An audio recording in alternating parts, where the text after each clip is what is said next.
यकीन करना मुश्किल होता है कोई फिल्म में दिखाए कि एक प्लेन का क्रैश हो, 262 लोग हैं, 261 मर गए, एक आदमी उठ के आ रहा है। हाँ बिल्कुल, ये तो अभी हाल ही में ही हुआ है। अब अगर ये फिल्म में आप दिखाएंगे तो कहेंगे यार ये कैसे हो गया, मगर हो जाता है। मतलब हकीकत में बहुत असलियत में ऐसी चीज़ें होती है जो डिफाई लॉजिक। तो एक ऐसी चीज़ हुई थी 1962 में।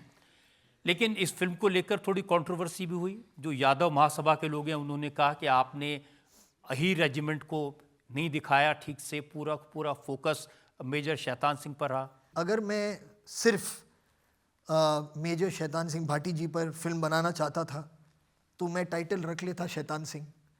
वो सबसे आसान काम होता, कुछ कंट्रोवर्सी होती नहीं, सब कहते कि अच्छा शैतान सिंह जी पर फिल्म बन रही है।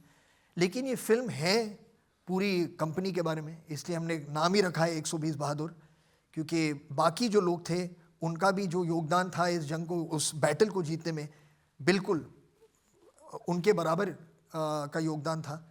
और अभी हाल ही में एक ट्रेलर रिलीज़ की थी, ट्रेलर जिसमें एक कैरेक्टर कहता है कि अहीर हैं हम, प्यार से मांगोगे तो जान भी दे देंगे, लेकिन देश पर बात आई तो एक तो क्या 100 की जान ले भी लेंगे, ऐसा था।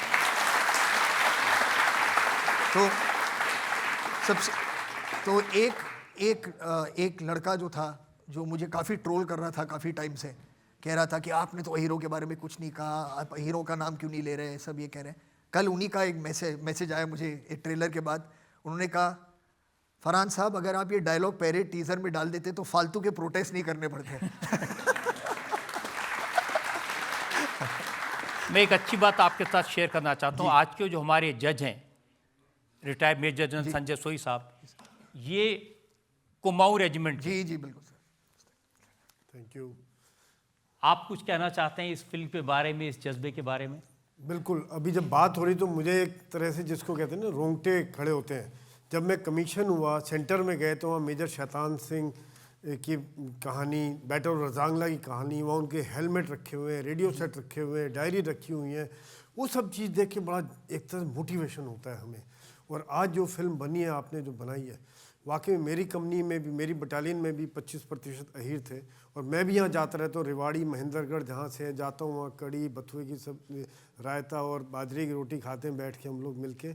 तो एक अजीब, एक गजब कहानी, जहाँ पर इंसान अपना छोड़ के देश, अपने कल्चर, अपने पुरखों के बारे में सोच के अपना सब कुछ कुर्बान करने को तैयार रहता है।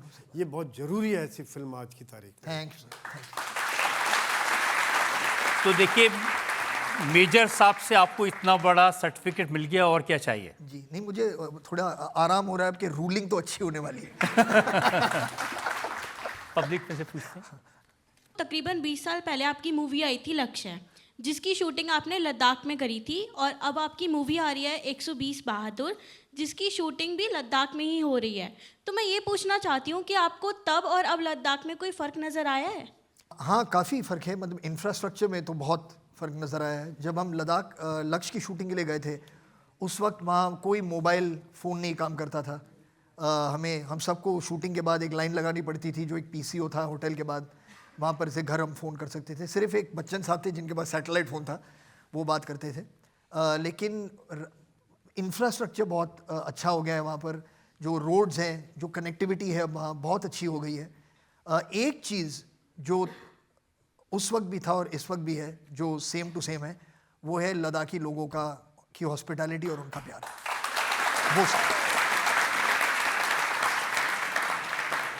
भाग मिल्खा भाग भी आप बता रहे हैं कि वो काफ़ी वक्त लद्दाख में उसकी शूटिंग हुई थी, और उस फिल्म में 17 साल के एक आर्मी रिक्रूट का रोल करना, उस रोल में पहुंचना, जी ये बड़ा चैलेंज रहा होगा।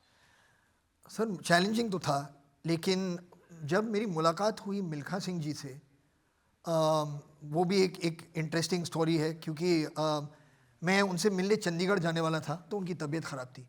तो उन्होंने कहा कि आप आज मत आओ, जैसे मेरी तबीयत ठीक हो मैं मुंबई आ जाऊंगा। तो मैं अपने प्रैक्टिस में लगा रहा। मैं रोज़ सुबह सर 8 महीने मैं उठता था सुबह 4 बजे, और मुंबई में एक जगह है प्रियदर्शनी पार्क, जहाँ पर एक 400 मीटर का ट्रैक है। तो मैं वहाँ पहुँचता था 5 बजे, और 5 बजे से लेकर 8 बजे तक रोज़ हर सुबह फॉर 8 months मैं वहाँ पर जाके मैंने ट्रैक एंड फील्ड की ट्रेनिंग की। तो वहाँ मैं ट्रेनिंग कर रहा था एक दिन उसी दौरान, और सडनली एक आवाज़ आई, जो वहाँ पर पुलिस के रनर्स थे, वेस्टर्न रेलवेज़ के रनर्स थे, आर्मी वहाँ पर नेवी के जो हैं वो रनर्स थे, तो एथलीट्स, प्रोफेशनल एथलीट्स, और एक हलचल सी होने लगी कि अरे लोग बात कर रहे एक दूसरे से, सब सोच रहे हो क्या रहा है। तो सबने कहा मिल्खा जी आ गए ट्रैक पे। तो मुझे नहीं पता था कि वो आ रहे थे वहाँ पर। तो मिल्खा जी आए ट्रैक सूट पहने। मिल्खा जी पहुँचे वहाँ पर ट्रैक सूट, और जैसे ही वो एंटर हुए प्रियदर्शनी पार्क में, तो सबसे पहले जो सारे एथलीट्स थे, बच्चे थे, सब जाए, उन्होंने पैर छुआ, ये सब कहा, और फिर उन्होंने पूछा मिल्खा जी से। मिल्खा जी हर किसी से पूछ रहे तुम कौन सा डिसिप्लिन करते हो, तुम क्या डिस्टेंस भागते हो, अच्छा तुम बॉक्सर हो, अच्छा तुम ये हो। और बिल्कुल पहले 2 घंटे मैं रुका हुआ हूँ कि मिल्खा जी आए मैं रुका हुआ, उन्होंने 2 घंटे उन एथलीट से बात की। बिल्कुल उन्हें ऐसा फील नहीं कराया कि मेरे पास वक्त नहीं है, कि मुझे जल्दी कहीं जाना है। हर किसी के साथ उन्होंने वक्त बिताया। It was an amazing thing to C.